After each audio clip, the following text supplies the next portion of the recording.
You'll hear a number of different recordings and you'll have to answer the questions on what you hear. There will be time for you to read the instructions and questions, and you'll have a chance to check your work. All the recordings will be played once only. The test is in 4 sections. Write all your answers in the question booklet. At the end of the test, you'll be given 10 minutes to transfer all your answers to an answer sheet. Now turn to Section 1. Section 1. Listen to the conversation between a doctor's secretary and Mr. Jones, who wants to make an appointment with the doctor. Now look at questions 1 to 5 on the form.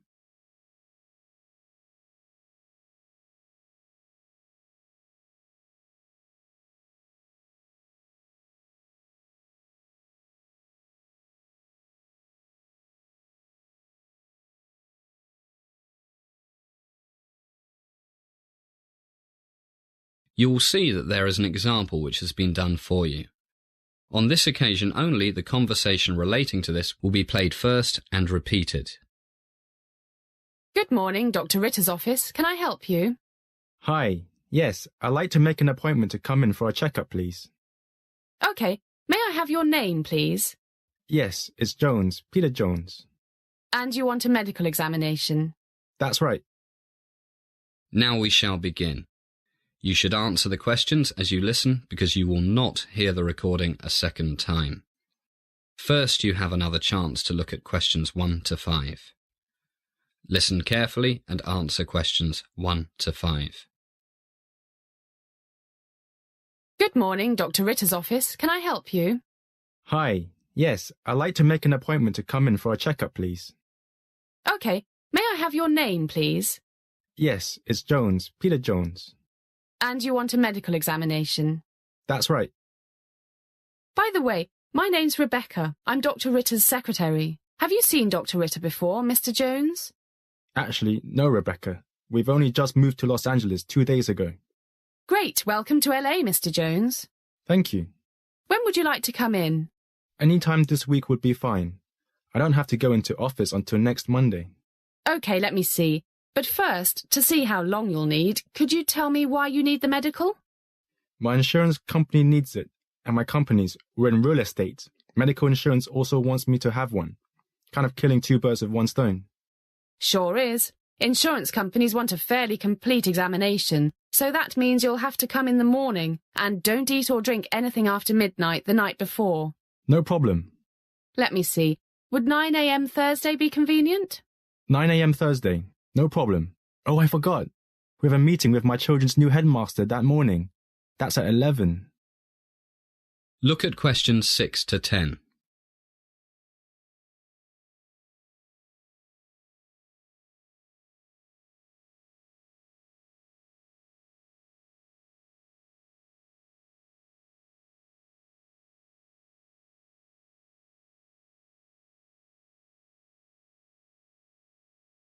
Now listen to more of the conversation between the secretary and Mr. Jones.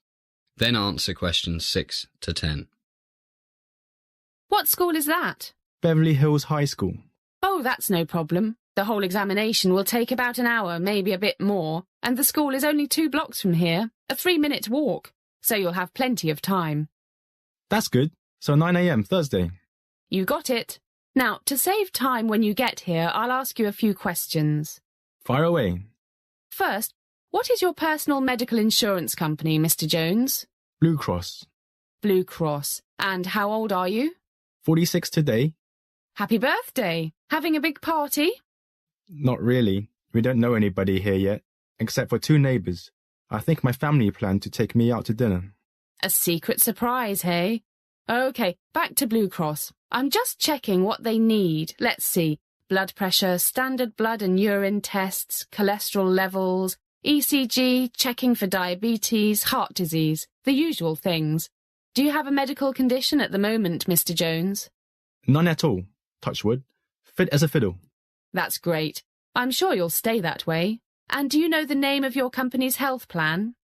Yes, I've got it here somewhere. Here it is. The Kaiser Health Insurance Company.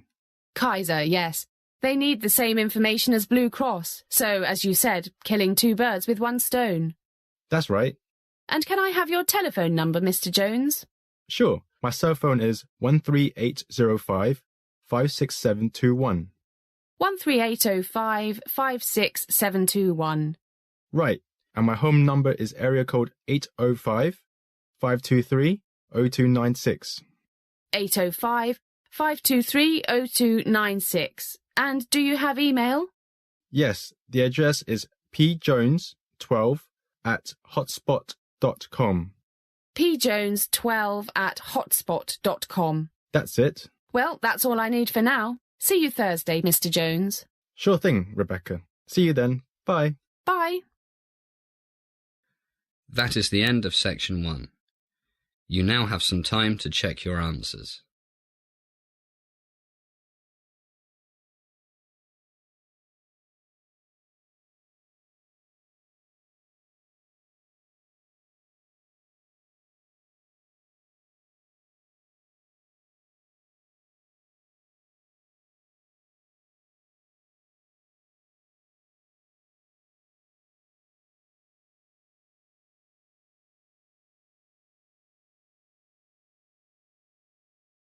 Now turn to section 2.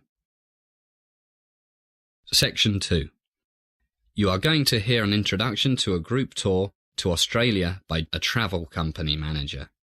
First look at questions 11 to 15.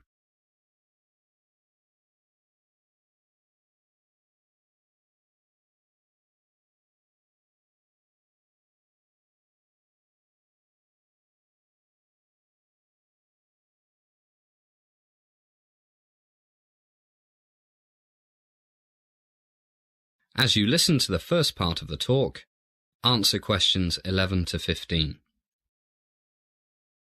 Good morning, everybody, and welcome to Morning Sun Travel. I'm Rick Smith, and I manage our group tours to Australia, New Zealand, and the South Sea Islands. It's good to see so many of you here. As you know, I'm going to introduce our latest product, the 21-day Grand Australian Tour. First of all, why did we develop this new tour?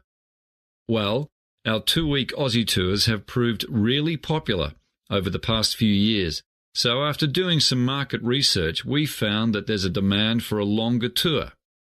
In fact, looking around, I see some faces I recognise. You two went on our Australian tour last year, right? Great. Good to see you back again. If you think I'm exaggerating about Australia, you can interrupt me. Another thing. It's a long way from England to Australia, and many of our clients think it's a pity to go all that way for just a couple of weeks. So, our first 3-week tour will head off in early November, about 3 months from now. Now, if we dim the light a bit, I'll show you some slides of what we'll do and see down under. Our first stop will be Sydney. It's one of my favourite cities, and we'll arrive mid-morning and check into one of my favourite hotels, the 5 Seasons Hotel, Sydney. America's most popular travel magazine selected it as the best hotel in Australia. Believe me, it deserves every one of its 5 stars. It has fantastic views of Sydney Harbour, the famous Opera House and Sydney Harbour Bridge. And for those of you who are born to shop, it's just a short walk away from Sydney's major shopping and business districts. Great restaurants and bars, and for those of us who like to keep fit, there's a state-of-the-art spa and fitness centre with sauna and heated outdoor pool. We'll have lunch in the hotel, and then off we'll go to explore. No time for a rest. To get over jet lag, it's best to get out and do something energetic. Our first afternoon, we'll stroll around the harbour and visit the Sydney Opera House. Then we'll have a relaxed evening dining at Luigi's Place, one of the city's best Italian restaurants. Day 2. Lots of fresh air. We'll have a day trip to the Blue Mountains. Just look at these slides. Wonderful views, complete with a walk through temperate rainforests. And these pictures are Featherdale Wildlife Park, the best wildlife park in Sydney, where you can feed kangaroos, have your photo taken with koala bears, and see over 2,000 different other types of Australian animals, including crocodiles, Tasmanian devils, wombats. Look at this picture of a wombat. Looks like a bear with short legs. And penguins, dingoes and snakes. Lots of snakes. Some of Australia's snakes are the most poisonous in the world. And you can also learn about Aboriginal culture. And, this is fun, try throwing a boomerang. As the talk continues, answer questions 16 to 20.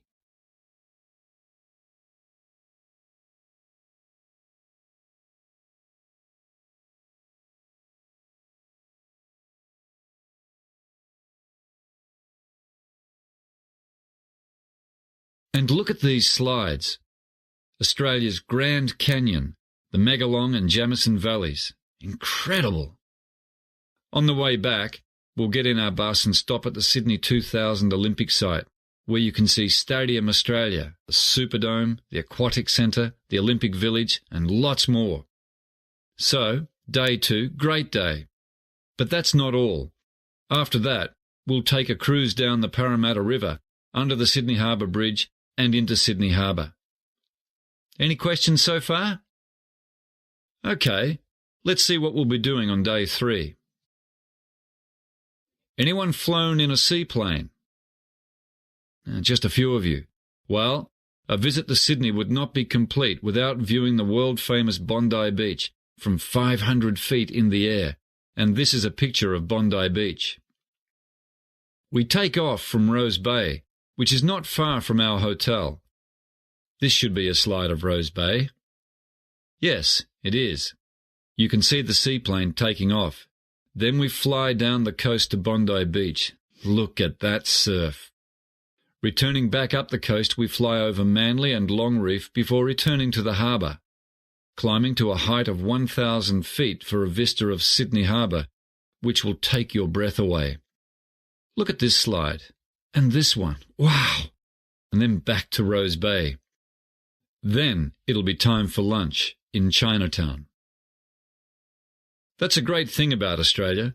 It's a country of immigrants, so in the cities you can get just about any food you like. Greek, Chinese, Mexican, you name it.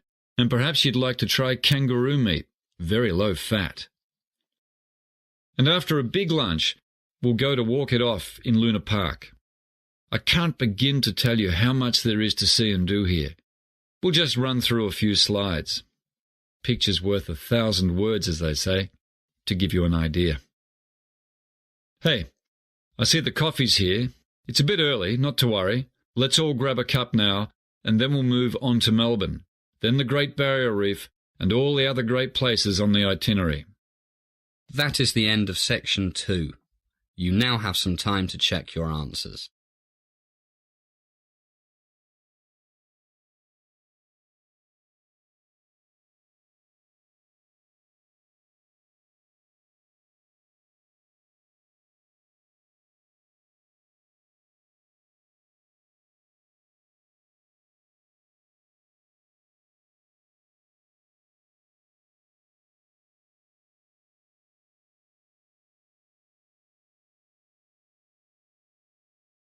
Now turn to section 3. Section 3.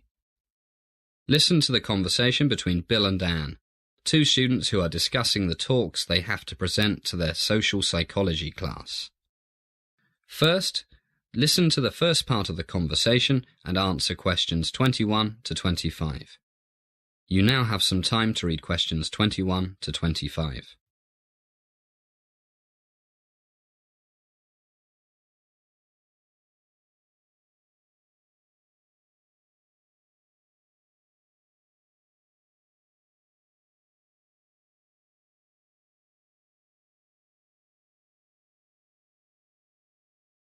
Hi, Anne. How's it going? I'm going mad. I haven't even started preparing my talk for tomorrow's political science class. Me neither. I've been so busy looking after my mum. She's still ill. Yeah. The doctor says I should get someone to do all her cooking and cleaning for another week or so, but we can't afford to employ someone to help her. The neighbours are all too busy. It's not that I'm too busy with my other classes. That's really tough. I've got no excuses for not being prepared. Too much time playing computer games. How many times have I told you? I know, but at least I've got a topic. Which is? Well, it's about an experiment in Los Angeles, I think. that I read about in social studies at high school. It's about how wearing a uniform can change people's personalities. This professor got a lot of his students to agree to take part in an experiment during the summer vacation, but he wouldn't tell them anything about it.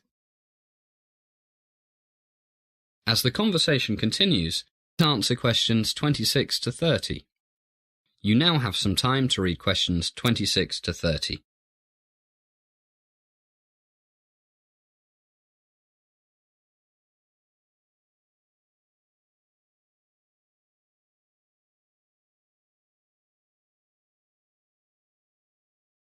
Can you remember the professor's name? No, but I think he was from the University of California at Los Angeles. Well, at least you've got the most important thing, a topic. I haven't even got that. So, what happened in this experiment? Well, the prof got the local police to cooperate.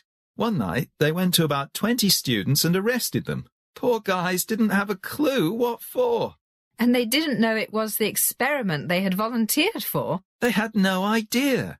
And it had been weeks since they volunteered for the experiment.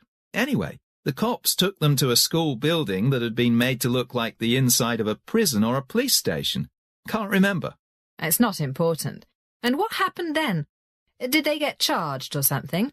Don't know. They must have been told something, but that's not the main thing. Which was? Well, what they didn't know was that about 8 other students were waiting at the police station, or whatever it was, dressed up as prison guards. Hey, now I think I read about that ages ago.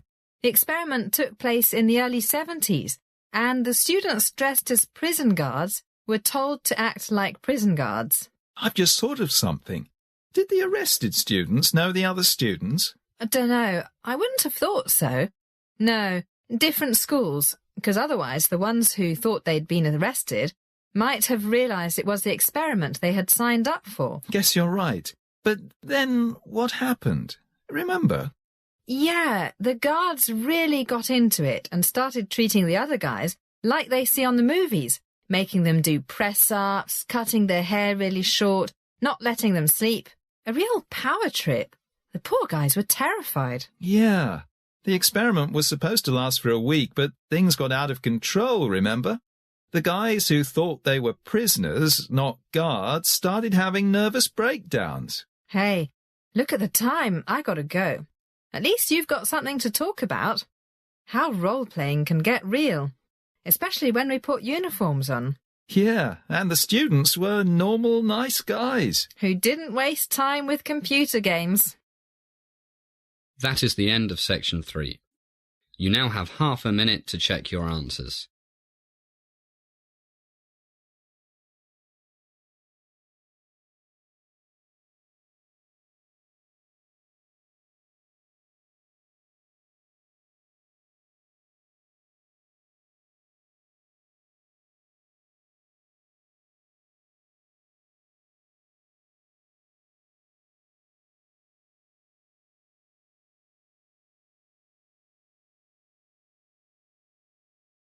Now turn to section 4.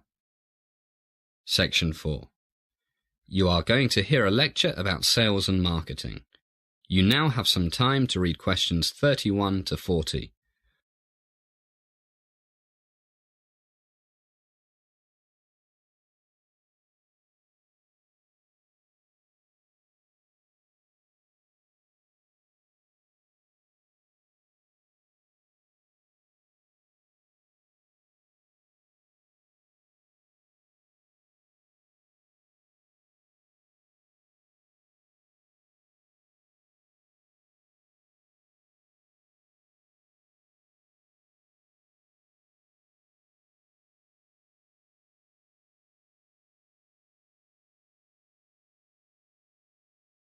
Good evening, and welcome to the second class of our Sales and Marketing course. Tonight, and in the next few weeks, I'll be talking about advertising. To be specific, about different types of advertising, different types of message, all of which, of course, are supposed to make your company, or your organization, the government perhaps, more successful. Now, please note that I'm not, at this stage, going to talk about advertising media. There are various choices here: radio, newspapers, television, billboards, magazines, and, of course, the Internet. It's almost impossible to go into Google or Yahoo or whatever and not find adverts on almost every page. But we'll talk about the various choices of media later. First, I will stress one thing. Advertising can be expensive. Whether you are a small business, an NGO, or a multinational corporation. So it's very important that what you spend on advertising is money well spent, money that achieves your objectives, whatever they might be. The ads must be cost-effective. It is therefore essential to use the right type of advertising with the right message that make it effective.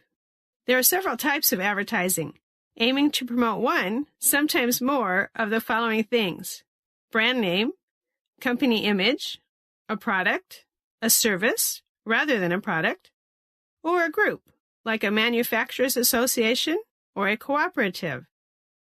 Can you think of anything else? Right. You might want to make people look after their health better and associate your company with things that can help them do this. But the common aim is that the advertiser wants to change or reinforce people's attitudes and perceptions, and in most cases, their behavior, maybe their buying habits. Which type you choose depends on your objectives. All clear so far? Good. Okay, let's look at a very common type, advertising designed to promote a brand name. If you go out to buy many types of product, toothpaste, detergent, cheese, how many of you think of the name of the company that made it? Right, you don't usually think of Procter & Gamble when you buy the company's Tide laundry detergent, or Cascade dishwashing powder, or the Kraft Company when you buy Philadelphia cream cheese. That's right. Philadelphia cream cheese is a registered brand name. In fact, the name of the company, Kraft, is hardly noticeable on the package. The point is that these companies have successfully promoted the name of various products, and consumers buy these products primarily because they recognize the brand name and may not even know the name of the company that makes it. So, advertising to promote a brand name is designed to create and keep strong image in the customer's mind of the product, not the company. For example, would you buy Shell? You know, the big oil company. Would you buy Shell beer? It's a famous company, but probably not. Imagine. But what if Shell had bought a brewery and marketed a beer they called Granddad's Old Ale? You can bet that the word Shell Oil Company would be in the smallest print possible and would never be mentioned in Granddad's Old Ale advertising. But when you buy a can of Shell oil or some gasoline, the word Shell is big and everywhere. So there's nothing better than a good brand name. Now, let's look at another type of advertising. Advertising that is designed to promote a company image. Imagine you've started a new company. You might want to start by getting the company name known first, before you worry about advertising your products and services. One company that did this was in San Francisco, the San Fran Video Store. The managers decided to promote the company name rather than promote the videos they rented out. They put small ads in local newspapers that simply said, San Fran Video Store, a great selection of movies. And they also had people handing out little cards with the same message on them, plus a list of the store locations. So they didn't spend a fortune on advertising. They put most of their money into making sure they had a great selection of movies. And it worked. They started with 4 stores in 1995, and now they have, at last count, 27. Now, can you think of examples of companies advertising both a product and the company name in the same advert? Come on, you must be able to think of one. What? That's right, a good example. Makers of luxury things like perfume and fashion. For example, when Chanel brings out a new perfume, the advertising message is always something like, Nightlight by Chanel, This almost immediately gives the new perfume a good reputation because it's by Chanel, and also reinforces perception of the company name. So, the different types of advertising might not be mutually exclusive. The important thing is that the objectives must be clear, mutually supportive, and not contradictory. Another type of advertising is designed to promote a service rather than a physical product. But our time is up, so we'll leave that till next time. Good night, everybody. That is the end of section 4. You now have some time to check your answers.